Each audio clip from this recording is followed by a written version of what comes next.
everlasting arms. What a mighty friend, what a mighty friend, leaning on the everlasting arms. Like a blessed peace, sweet my Lord to me, leaning on the everlasting arms. Leaning, safe and secure from all alarms. Leaning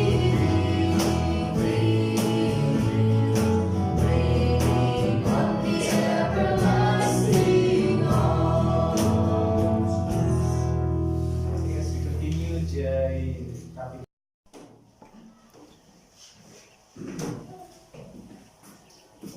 Please open your Bibles to the Colossians chapter 1. Colossians chapter 1. And we are already the series titled verse 18. And we have studied last time the verse 15, 16, and 17. And I tried naituloy ko nga yung verse 18, but sayang na for the sake nga kamkamatan tayo ulit yung oras that we could not appreciate the depth, the beauty, and dagiti kinagpaiso na tayo yung verse 18 and 19. And so for this morning, I encourage you to open the Bible series, Colossians chapter 1, verse 18 and 19. This is your spiritual food, and this is our God-given food today as we worship the Lord. Okay? And in respect to God's Word, I request on the mic set. Let's all rise up and we'll read together the verse 18 and 19. Okay, ready, dog? And He is the head of the body, the church. He is the beginning, the firstborn from the dead, and in all things He might have the preeminence.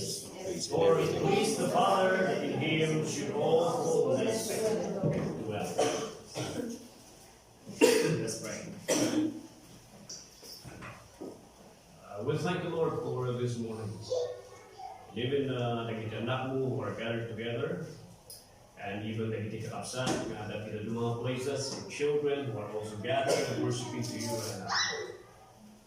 And I am so thankful for the way you have sustained your people through the way you have strengthened us, kasapulami, the estudyante as they finish their exams, for the working young people and men and women, nga ayawanang kan binindisyon ng gusto na ako itinakintas nga trabaho na ipagtatrabahuan. And mabaling nga natin na luma who are struggling right now with the endurance, the long sufferings, the patience that they need to do their task as a testimony and as a way na may pakita, ibibiyag, may isang empleyado at isa. We thank the Lord for you, how you have sustained uray kay man iti health pinatuman ito ay whom you have given it in recovery. For years, we understand we are in a situation right now that health-wise kan magkapsut kan seems more nagiti ordinary medicines kat na mismo maalang na dagos iti panagkaiba iti sa una pinadumakaw siya. But oh Lord, I pray that you would accomplish whatever purpose in the changing of water, the evolution of bacteria and the viruses that is inflicting our body. Lord, whatever purpose that you have allowed these situations, Lord, so na kami anak mo, grant us the enduring heart and mind to face the time. Also, Lord, I pray for our loved ones, iti karo kami, apo iti ministry, iti makasalang kaya na ma-follow up na pay, uray iti saro, uray apo iti dandanunan na ami apo, aday ng lugar, I pray for them. Lord, for the government that you have given us, we thank you. We thank you for the freedom. for the health iti President me, or iti kinalakay nga advisoon, he could see the deterioration of his health. But we pray above all the salvation even to the lowest official leading us in our country. We pray that you would sustain the iti apologies nga namin and the iti government officials. O Lord, for your honor and glory, we commit you all these things in Jesus' name. Amen.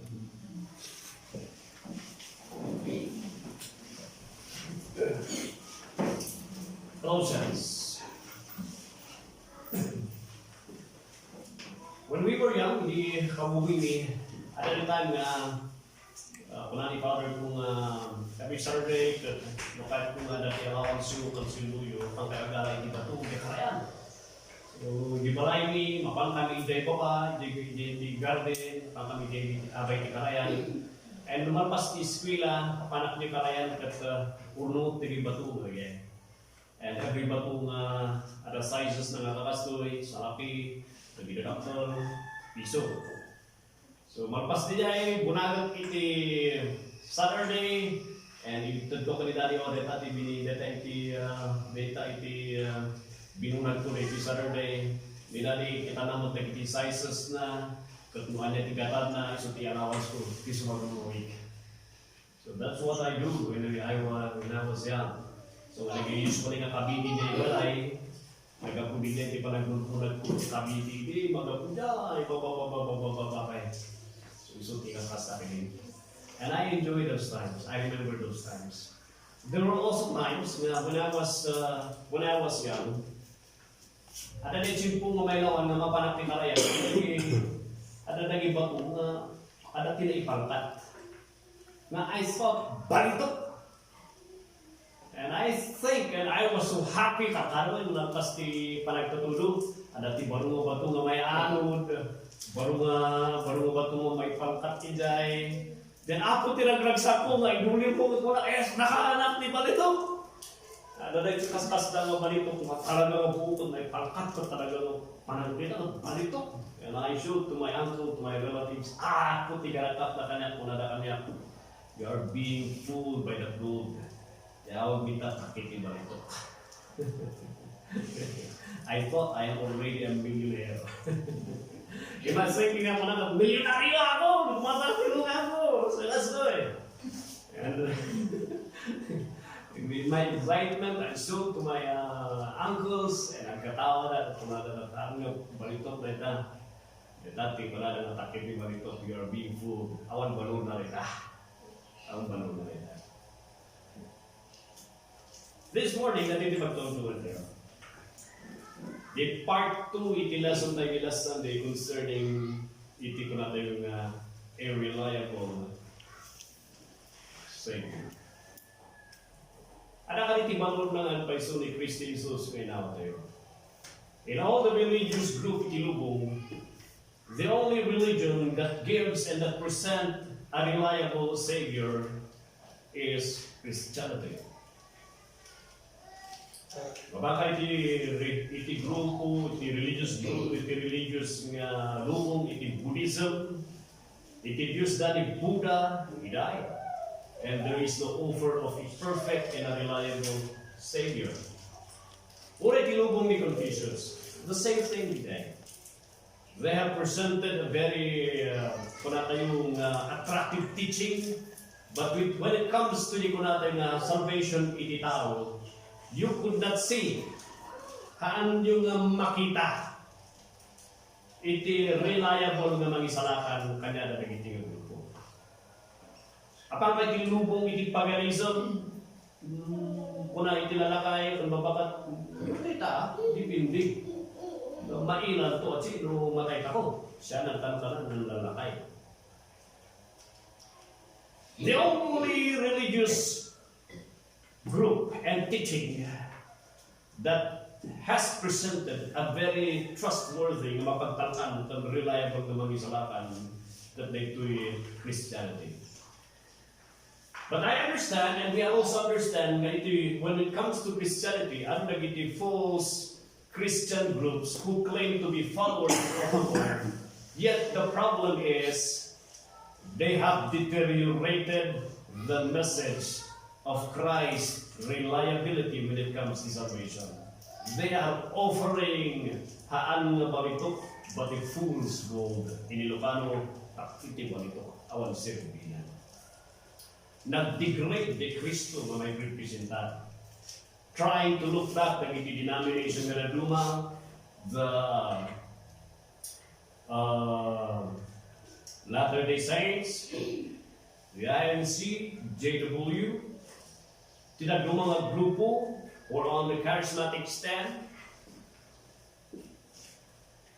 These are churches that have presented a false goal concerning kay Kristo. They also believe, yes, patsyanda ni Kristo Jesus, they believe the scripture, they believe in the birth, death, and resurrection of Christ. Marasila anti-Islam, we understand the eye. But much of this Christianity, religious group, iti Christianity, nga division iti Christianity, makita tayong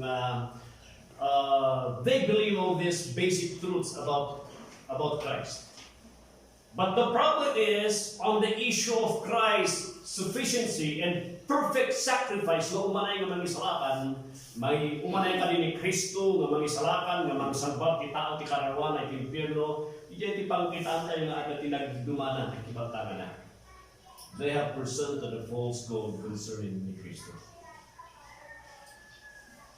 Makalagkatalan pa iso ni Kristo. Could we really rely on the sacrifice na the cross that it is able to deliver us iti impierno? Is it able to cleanse us from our unrighteousness? Is it able to forgive us na manay nga mangikat iti Diyos and it will lead to forgiveness ni Diyos Ama? Napitas na tugtungan niya. And that's the purpose why God used Paul to write the book to Colossians, tapno ipakita na kadatayo, nga nang anay kung nagtalog ka ni Kristo Jesus, we have not wasted our faith because tinagbatayan ti pamati tayo kat reliable. It is not a fool's gold. We could rely on. And for that reason, Pastor, will you give me malaksin din bagami last Sunday, may naral tayo? What more are the evidence that was presented karo tayo in Colossians chapter 1, verse 18 to 19, that will give and strengthen my faith na iti pamati that it is not a wasted faith. And I would like to bitanda kayo, open your Bibles, and see verse 18, and I would like to present to you the first continue nga lesson tayo, nga reason tayo, nga basis tayo, nga yes, we have a reliable Savior. The verse 18 ko na najay, another reason why our faith is not useless, kadito ni Kristo nga pinati tayo that He is the head of the body, the church. We have placed in faith tayo iti may a person who is the head of the body, the church. Very important, the head nga po na ito eh. The head is very important iti body because dahito iti mangpakpakuti iti bagi nga ito eh. So iti makina tapno aganda, jayugan. Nang useless jay bagi, jay ko na tayo nga ulo, no, the problema nakapoy jay bagi. So both the head is important, the body is also important, and the Bible says that iti ko natin sa tiapo. The Bible talks that the head who is moving the machinery is Christ. And as the head of the church, kas like the ulo ti pamilya, the head of the family is the husband. And it implies when you talk about the head of the family, the head of the church, it talks about ownership. Na dati aking bagi di church, and when I call and when we talk about the church, ti pagtungtungan tayo kathanay nga dati kapilya.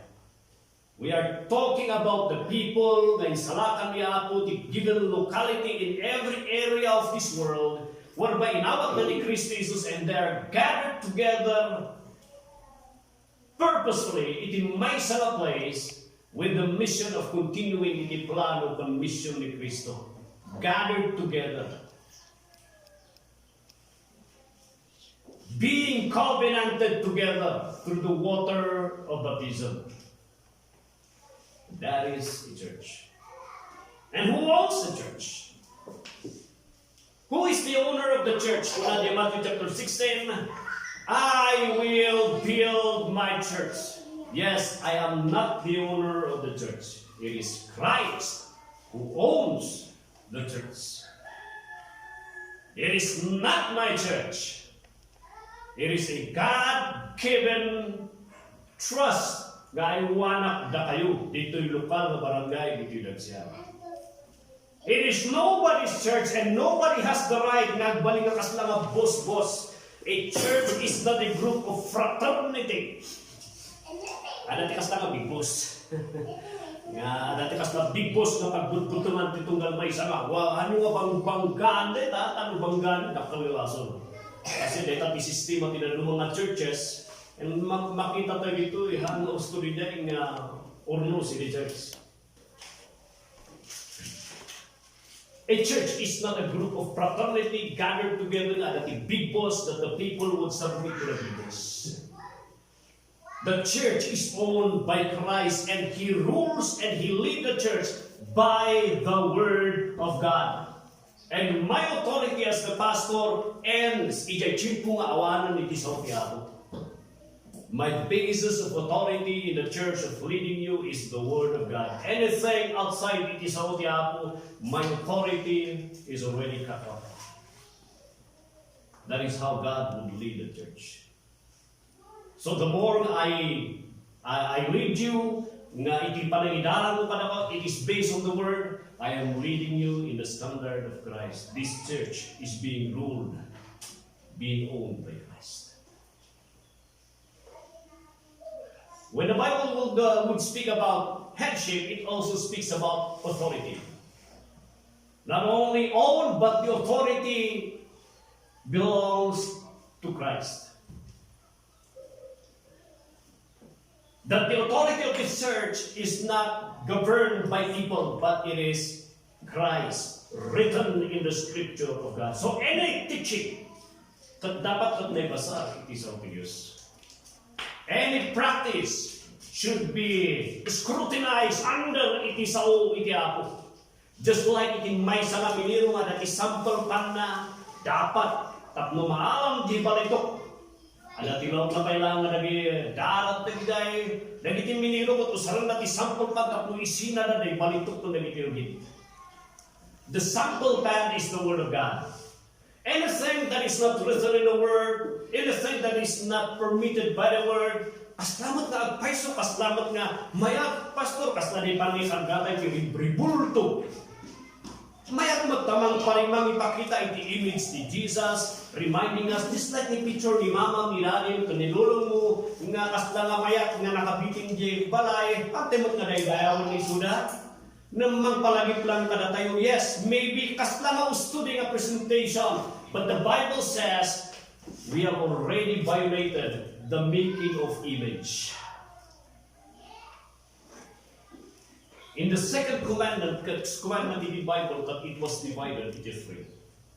The making of the image, the bowing down implying the service, the serving implying devotedness. First pailaan, kung tumaya ang intention mo, but you got it wrong. You have violated the second commandment. That's why we do not put idols, itisawanan tayo, hantay nga ibitbitin di rupak kita, di rupa di simati mo na pastor dito, hindi may pagway ta, kung nagitisantos kita, hantay wala ramidan di dyan because it is not allowed in the Bible. Though, kung na tayo mamaya, but it is not permitted and we are not given the permission to do it. Alam mo niya? Authority. It also speaks of security. The father provides the needs of this family. The father features iti panagprotektar iti pamilya. And when God said He is the head of the church, He is the protector of the church. That in His hands iti mana awan ti mapukaw. He promised that in John chapter 10. Hanang ibagbaga dito literal na kapilya kung awan katan ng mangisalakan or the membership. He is implying that those who are in faith with Christ already,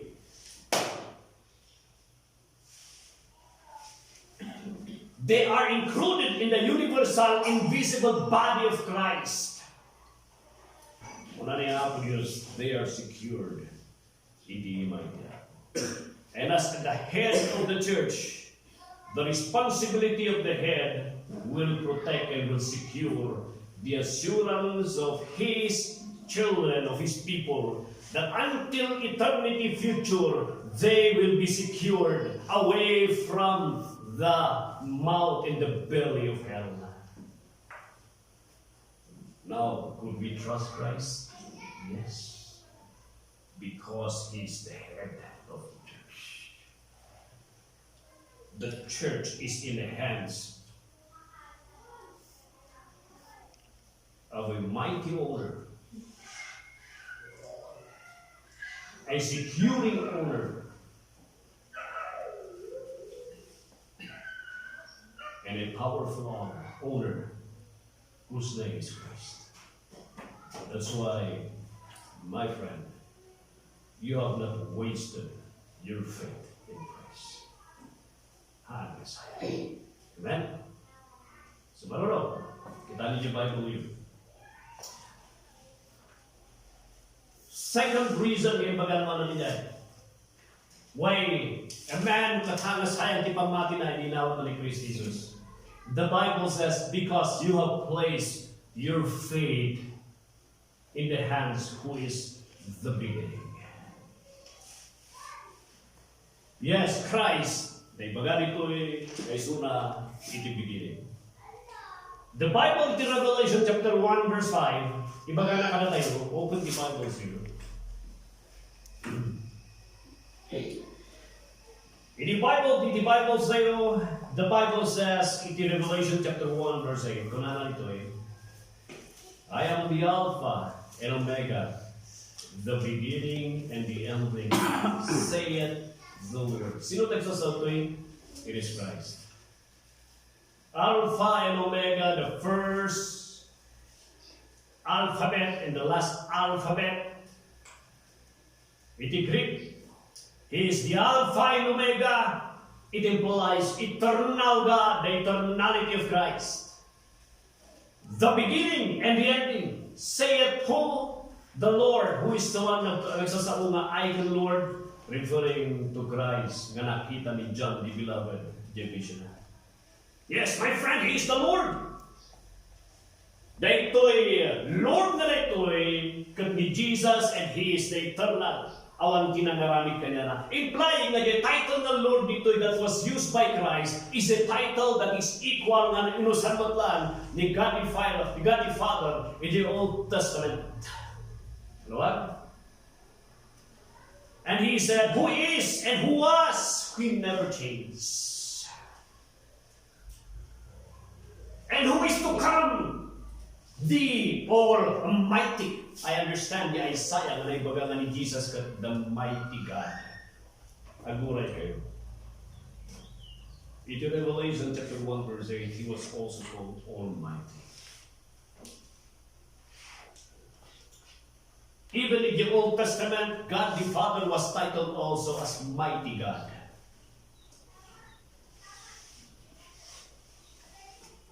And even Jesus, the Isaiah, He was addressed as mighty. I also understand that God the Father was addressed as Almighty God. And here is also another account that Jesus was also addressed as the Almighty God.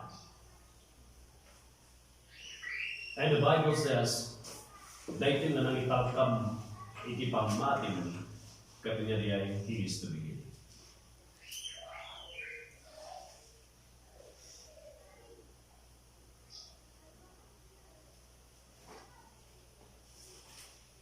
The Bible says in Hebrews chapter 1, what are the Bibles you? Hebrews chapter 1 verse 2. Hebrews chapter 1 verse 2 would support the eternality of Christ. The Bible says, hath in this last day spoken unto us by his Son, capital asawen, referring to Jesus Christ. In the culture of the Jew, Son and Father are equal in authority and in power and in purpose and will. Whom he appointed heir of all things, by whom also he made the worlds, plural world. Okay, again. Anak ko na lang ang world. He created the worlds.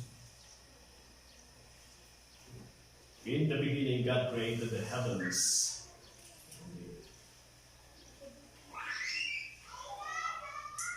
Yes, He is the Creator.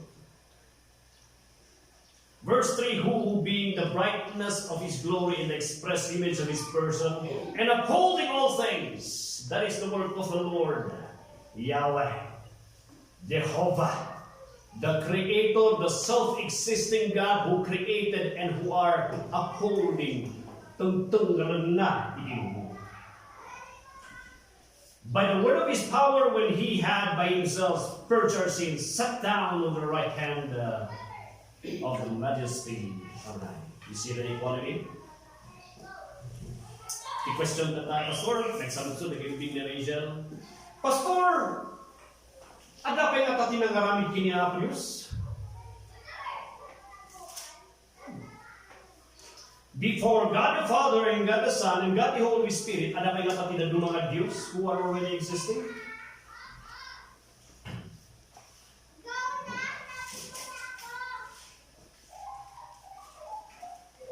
Psalm 90 verse 9.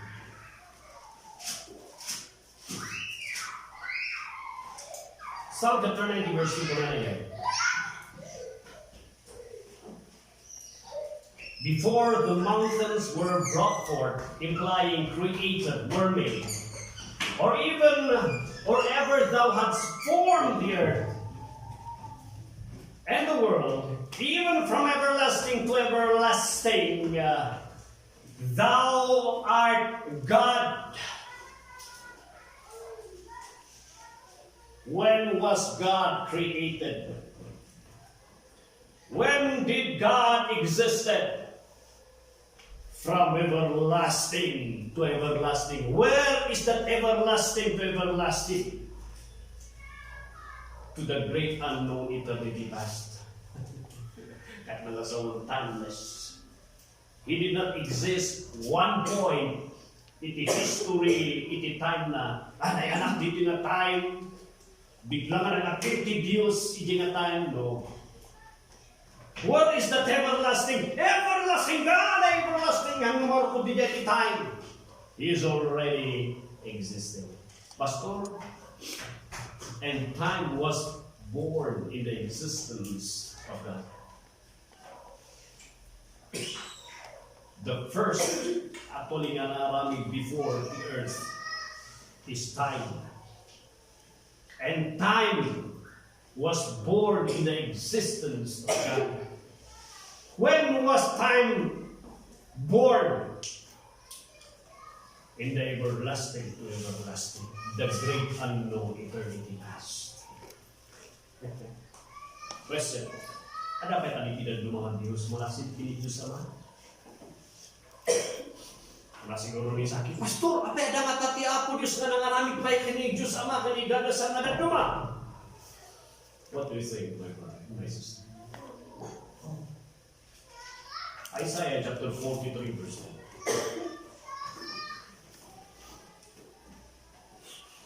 Isaiah chapter 43 verse 10.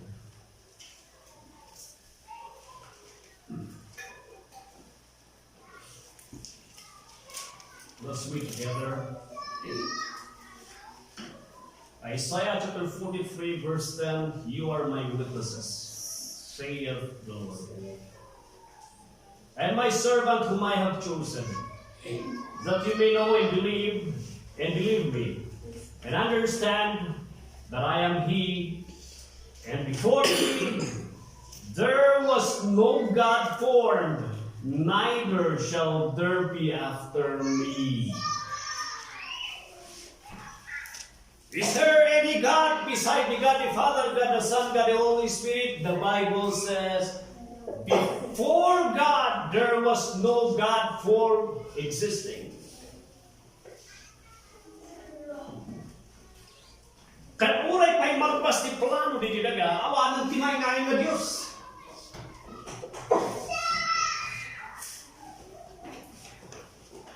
Ano?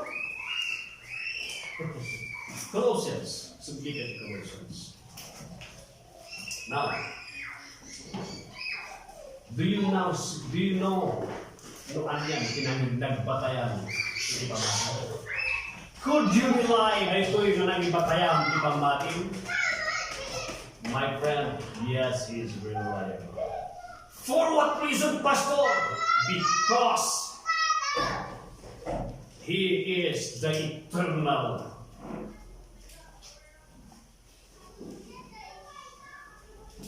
The eternal great God, to whom nobody existed, and after Him nobody will become like Him,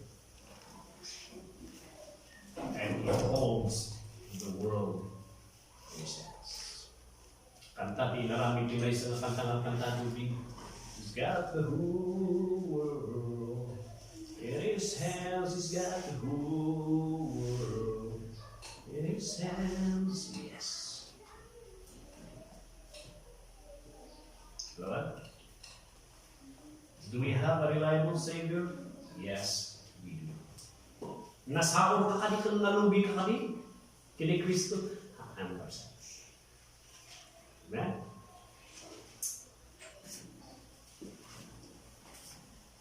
The firstborn, last day. The firstborn from the dead. How will you entrust your soul nga dyan ang italkam nga mismo kathan na mismo na tulungan ti bagina? You are placing your hands in a person nga mangsalbar kanyang itipatay iti impyerno mismo tupay suna kathan na natulungan iso iti bagina iti patay kan iti impyerno. That's the point. Di ko natin a firstborn from the dead. Lagi pa nyo, the firstborn, it was again used in verse 15. As the firstborn of all creation, the greatest of all. Now sambot nga ko na nga firstborn from the dead, implying a firstborn nga niya, he is the greatest of all. Yes, because this God who became man overcame death. And as a matter of truth, bukatan iti Bible ni Manang Revelation, he holds the key of death and hell. Revelation chapter 1, verse 18. Saan tayo? Where you go? I am he that liveth and was dead. And behold, I am alive forevermore. Amen. And have the keys of death, of hell, and of death.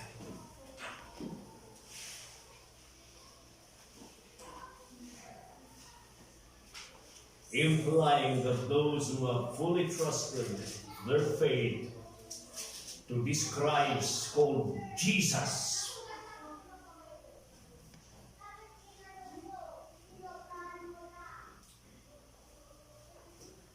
they are surely saved because they have the kanda ti karawada that He holds the key, the hell and death, the key of the gospel.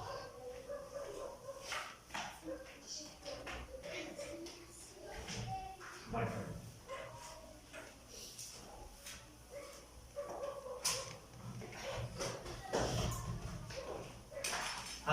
nasangol. There is not waste. At na tinangibayakan na kalakay, pastor, sigurado ka ba? Kitaknak ti mata, kamat makakita ka ng pastor. Kasat mga patsyot na nga Kristo nga mangisalakan ka niyan. Mataktupay at han mo nga makita, kasat ala-alang ka. That's the power of the eyes.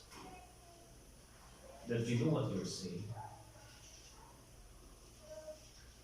And I said to that man in the Visayas, I look at him straight to the eye. You know my sincerity. For 2 minutes, kita in kalapuhan ako nakikilap. And he said, Lokastak ako mga nagkasabang, then I believe you. Tatay pa niya. Saka magpunta kami itsura na. Saka magtimangsaw, iti may sa tao nga who are noted to be drug lord, langgo, or freak. Kita ang girupa na piglat, bukol na, piglat yung kasane, kansat yung ulo na. E nung kumita ka niya, ada pa lang tao na nga hangover na.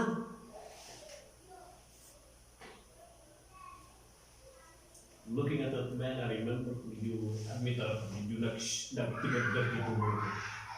Hindi was puti mata, but he's the first in observant. Kasat nung mapagtiyok na tanga Kristo, kaslang nakasigurado. Okay, sigurado mangisalakan na ta Kristo ba yan? Hanggang doon may makakita ti mata. Oh my friend, we can rely. Tinarami na. Sufficient it is. Perfect it is.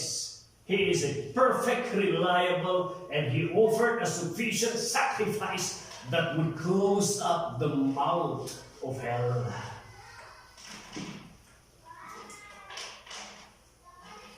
That in all things, kung natin verse 18, that in all, one of the things nga diyan, the Bible you italic, di ba? Implying additional language. That in all, He might have the preeminence. He might be worshipped. Isu natin starring, hindi ako. Isu natin maidayaw. He did this. He rescued you. He secured you with the Umanay, and your eternal security is secured for what purpose? Tapno isu natin may tatayawan na doon. Because nobody could do this. Malaksid lang ang manakapawin, kan perfecto, kan sufficient, nga sakripisyo di maysa na Diyos. And that is nice. Pastor, how sure are you? Yes, di claim ni Kristo. But how sure are you? Apostol mo, nagsasawa ito. Is there anyone who can give me higher than the apostles that will give their approval na agpaiso nga matalat into ni Jesus? Yes, ada the approval. Sino pastor? Sino ti may sama ng ito ti approval nga ni Kristo ko reliable, sufficient, and powerful ti sakripisyo na nga ito na. And mapagdalkan tayo. Sino? Verse 19. For it pleased the Father that in Him should all fullness dwell. The Father gave His validation that this Christ is really God, equal like Him, not lower than Him, is able to save you. And His sacrifice is sufficient na mangisalakan ka niya. Tatluwa ka, Pastor! Chapter 2, verse 9. Look at the Bible. Saan tayo? Ready go. For in Him dwelleth all the fullness of the Godhead bodily. Kung nadatlaban mo pa ni Kristo, no kung pagdaan di dyan nga mapanay na Pastor Santos di Balayla, ada iso na siguro di pa, pang second, ti kangatuan ng tala Diyos, ni Apo Diyos. Ti sumarsalun nga ladder ng kababaan na Diyos, ni Archangel Michael. This naman sa ni Archangel Gabriel, tinanungan ko ko, nagbalingakas na ng ladder, kinangatuan ni Diyos. And may sa ni Kristo, ano niya, first din nga ito ay second nga ladder na kanatuan. Kanatuan sa Diyos naman. But God said in chapter 2 verse 9, all the fullness, everything that you could attribute itin may sa Diyos, nga adakin ni Diyos Ama as the final and the very standard ni Diyos, Christ have it bodily and fully kanya na hanggang nagbababa. Amen? Isunod na sunod, apay nga matalong isuna. You have not placed ipamati ikinababa ng Kristo nga Diyos. Tinagtanggalan ka ng tanggal kanyang kat man nakabaling na equal ni Diyos Ama. And by the witness, by the testimony ni God the Father, He gives that witness that yes, you could trust in Him because all the fullness of Godhead nga man natin makita yung kanya kung parang nakabaling ko, the same ada kanya na, implying na sa bali ni Jesus Christ, sa bali ni God the Father, and yet they are all equal. Reliably. Is my faith a wasted faith when I place my faith? And when God given me the faith?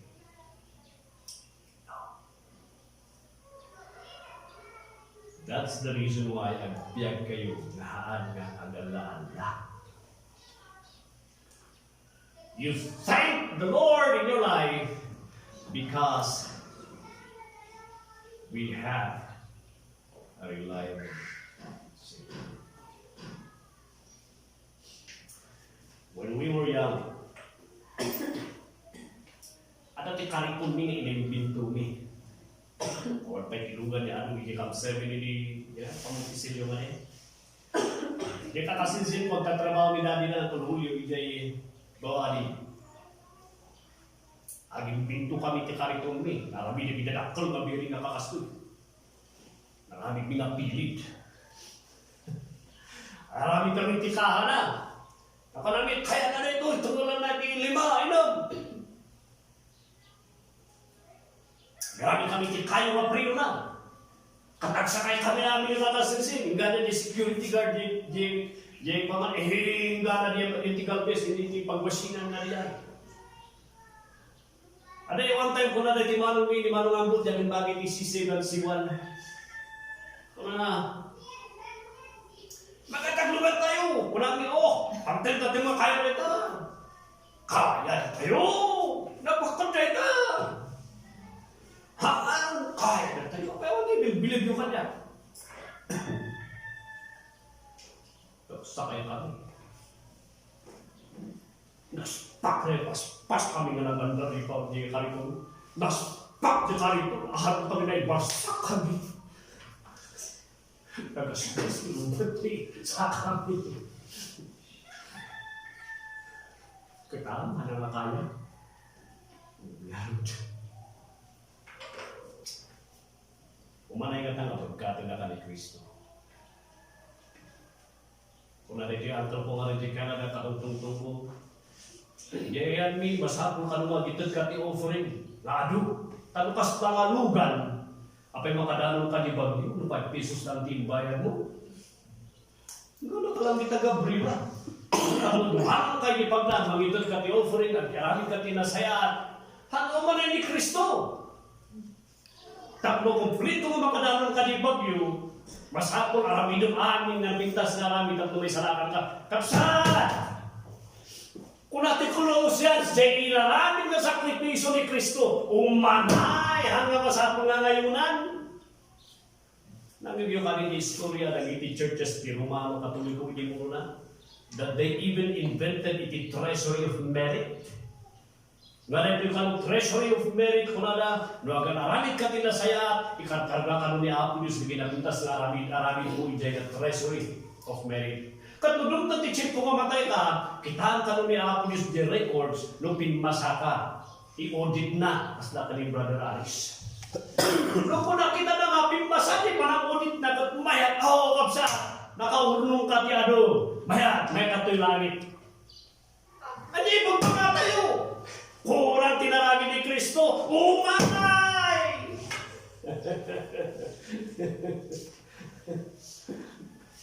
Umanay, apay nga ibabang, Diyos ibabang, titrabaho na.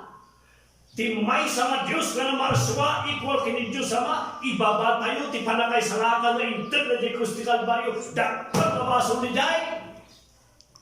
Insulto ni Jai, ti plano ni Diyos sama, kan uray kini Kristi Jesus, nga perfecto nga Diyos, ibaba tayo, ti tinabaho na di Kristi Kalbaryo, nga umanay nga mangisalakan. Hay, dapat na baso kung talukwan ni Jai tatangad simpo, hatag pagpalo ko, umanay ni Kristo kapsat, umanay nga mangisalakan. Kaya na ka kaidaran di langit hanggang masapo na harapidang tatlo, sigurado umanay diyan. Kapsat. Kaya di ko na dito. Kung natin Decolos Colossians, ang batbatay tayo na kitalangin, iaramid mo, umanay ni Kristo. Kapsat, umanay din nagtalakam. Hindi ba ba? At nung italot mo ti pambatin kanya na, umanay sa nakadakan. Pag nagbatayan ti pambatin, at hangga na, tama ano'y nakay salakan sa Diyos man nakabalin at pagpipto ni dati. At halaga mabalin ako ng halaw man. Insulto. Kung natin magkurang. We thank the Lord for letting us say. Indeed, we have a reliable God. And para kami nga nagbatay, ti pamati na kanya na, menikang ti pamati, rinigaluang ti pamati. How foolish it is to distrust a perfect, full God who gave His perfect sacrifice, atonement for us. Oh Lord, strengthen our faith and never to waver on the perfect sacrifice. Amen. Oh, dear Christ. Dahil tiga minsay at karmanaan nga inparumpa ka na kami na nagsayaan ang Diyos mo kang mga kapalitis. At diyan na kami, Diyos Kristo.